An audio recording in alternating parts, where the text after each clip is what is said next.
नमस्कार प्रेक्षकांनो, मी प्राध्यापक विशाल सर, श्री स्वामी समर्थ. पुढील 3 दिवस काही सुट्ट्या आहेत, याविषयी आपण माहिती घेणार आहोत.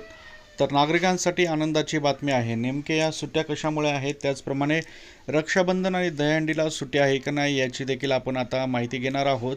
चॅनलवर नवीन असाल तर चॅनलला नक्की सबस्क्राईब करा आणि बेल आयकॉन नक्की प्रेस करा आणि लाईक करत चला. फटाफट लाईक करा. सुट्ट्या हा महत्त्वाचा विषय असतो, कारण सुट्ट्यांमुळे आपल्या घराचं प्लॅनिंग होत असतं, आपलं नियोजन होत असतं, आपल्याला कुठं फिरायचं असेल, जायचं असेल याचं नियोजन होत असतं. सर्वप्रथम बघूयात की आपण रक्षाबंधनला आणि दहीहंडीला सुट्टी आहे की नाही.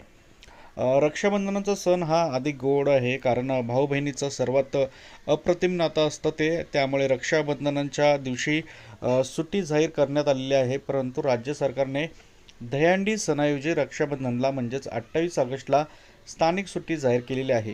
ही सुट्टी केवळ मुंबई शहर आणि मुंबई उपनगर जिल्ह्यातील राजकीय व निमशासकीय कार्यालयापुरती आहे.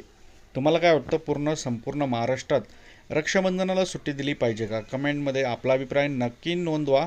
सामान्य प्रशासन विभागाने सुट्टीचे शुद्धीपत्रकही जारी केले आहे. मुंबईकरांना आता दहीहंडी दिवशी देखील कामावर जावे लागणार आहे आणि हा एक प्रश्न निर्माण होतोय की मुंबईमध्ये सर्वाधिक दहीहंडी उत्सव असतो, त्यामुळे त्या दिवशी कामावर जाणं शक्य होईल का? कारण त्या दिवशी ट्रॅफिक भरपूर असते आणि रक्षाबंधनला सर्व महाराष्ट्रात सुट्टी दिली पाहिजे का?